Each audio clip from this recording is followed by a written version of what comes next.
तो चलिए आज भारत की इंफ्रास्ट्रक्चर इंडस्ट्री के एक बहुत बड़े नाम कल्पतरु प्रोजेक्ट्स इंटरनेशनल लिमिटेड या जिसे केपीआईएल भी कहते हैं उसकी दुनिया में थोड़ा और करीब से झांकते हैं।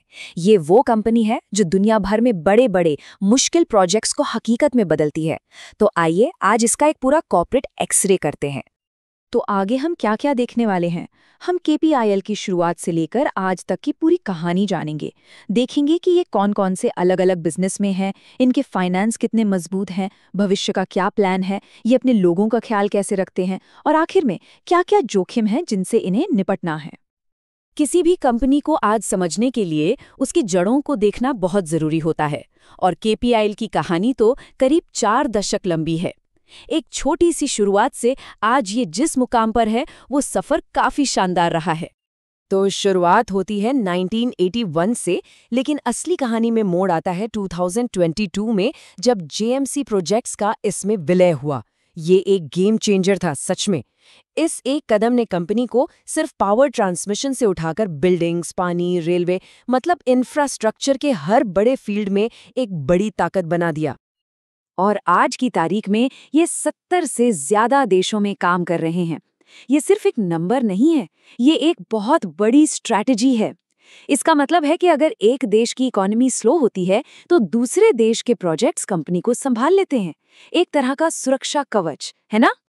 तो सवाल ये उठता है कि इतनी बड़ी ग्लोबल मौजूदगी के साथ ये कंपनी आखिर करती क्या है, मतलब जमीन पे क्या बनाती है। चलिए अब इनके बिजनेस इंजन को थोड़ा और करीब से देखते हैं। यहाँ देखिए, ये किसी एक बिजनेस पे निर्भर नहीं है। पावर ट्रांसमिशन से लेकर पानी की सप्लाई तक और बड़ी बड़ी बिल्डिंग्स बनाने से लेकर रेलवे के प्रोजेक्ट्स तक इनका काम हर तरफ फैला हुआ है।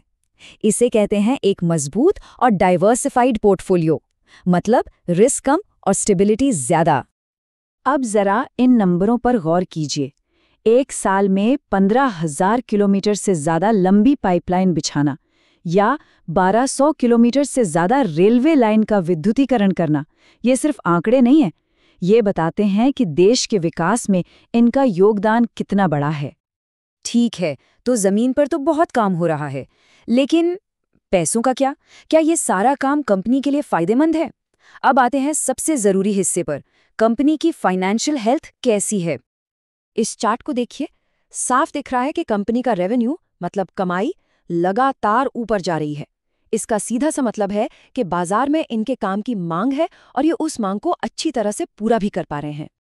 और ये टेबल तो पूरी कहानी बयां कर रही है। लगभग 58,000 करोड़ की ऑर्डर बुक। इसका मतलब है कि आने वाले कई सालों तक कंपनी के पास काम की कोई कमी नहीं है। ऊपर से क्रिसिल की AA स्टेबल रेटिंग, ये एक तरह से भरोसा है कि कंपनी फाइनेंशियली बहुत मजबूत है।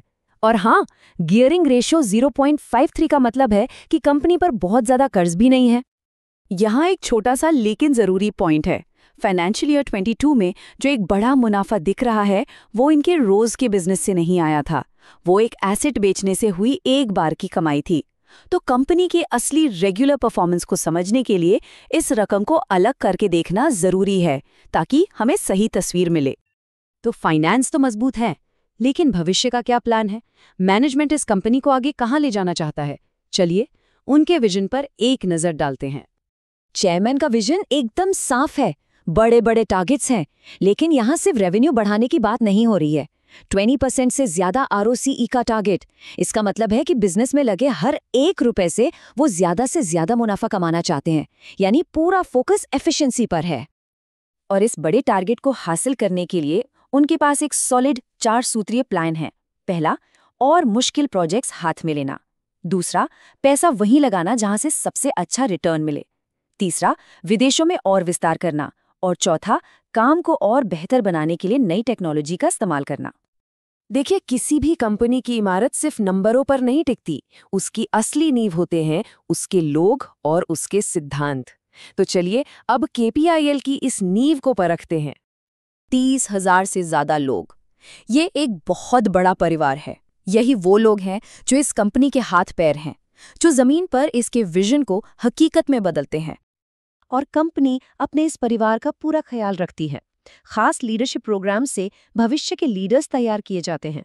जीरो हार्म का लक्ष्य दिखाता है कि सेफ्टी सबसे पहले है, और 100% पेरेंटल लीव रिटेंशन रेट ये बताता है कि लोग यहाँ काम करके खुश हैं और कंपनी उन्हें मुश्किल समय में भी सपोर्ट करती है। अब बात करते हैं ईमानदारी और साफ सुथरे काम की। कंपनी के पास एंटी ब्राइबरी मैनेजमेंट सिस्टम के लिए ISO सर्टिफिकेशन है। ये सिर्फ एक सर्टिफिकेट नहीं है, ये दुनिया भर के क्लाइंट्स और इन्वेस्टर्स के लिए एक गारंटी है कि कंपनी पूरी पारदर्शिता और सही तरीके से काम करती है। तो अब तक हमने काफी अच्छी बातें की, लेकिन हर सिक्के के दो पहलू होते हैं, है ना? एक पूरी तस्वीर के लिए कंपनी के सामने जो चुनौतियां और जोखिम है, उन्हें समझना भी उतना ही जरूरी है। एक कानूनी मामला है जो NHAI के साथ चल रहा है। अभी इसका फैसला नहीं आया है, लेकिन कंपनी ने पहले से ही इसके लिए फाइनेंशियल तैयारी कर ली है, मतलब कुछ पैसा अलग रख दिया है। इसे कहते हैं स्मार्ट रिस्क मैनेजमेंट। उम्मीद अच्छे की, लेकिन तैयारी बुरे से बुरे हालात के लिए। कंस्ट्रक्शन बिजनेस में एक बहुत बड़ा रिस्क होता है रॉ मटेरियल, जैसे स्टील और जिंक की कीमतों का। ये कीमतें ऊपर नीचे होती रहती हैं, तो KPIL इससे कैसे निपटती है? बहुत स्मार्ट तरीके से। वो अपने कॉन्ट्रैक्ट्स में ही ऐसी शर्त रखते हैं कि अगर दाम बढ़े तो प्रोजेक्ट की कॉस्ट भी बढ़ जाएगी। साथ ही वो प्राइस को पहले से ही लॉक करने के लिए फाइनेंशियल टूल्स का भी इस्तेमाल करते हैं। तो चलिए सब कुछ समेटते हैं। KPIL 40 साल से ज्यादा पुरानी, दुनिया भर में फैली हुई एक मजबूत कंपनी है। फाइनेंशियल सॉलिड है, भविष्य के लिए काम की लंबी लाइन लगी हुई है। आगे बढ़ने का प्लान भी एकदम साफ है और आने वाले खतरों से निपटने की तैयारी भी पूरी है। तो सब कुछ देखते हुए आखिरी सवाल यही उठता है कि क्या KPIL की ये मजबूत नींव और ये साफ रणनीति आने वाले समय की ग्लोबल इकोनॉमिक अनिश्चितताओं का सामना कर पाएगी?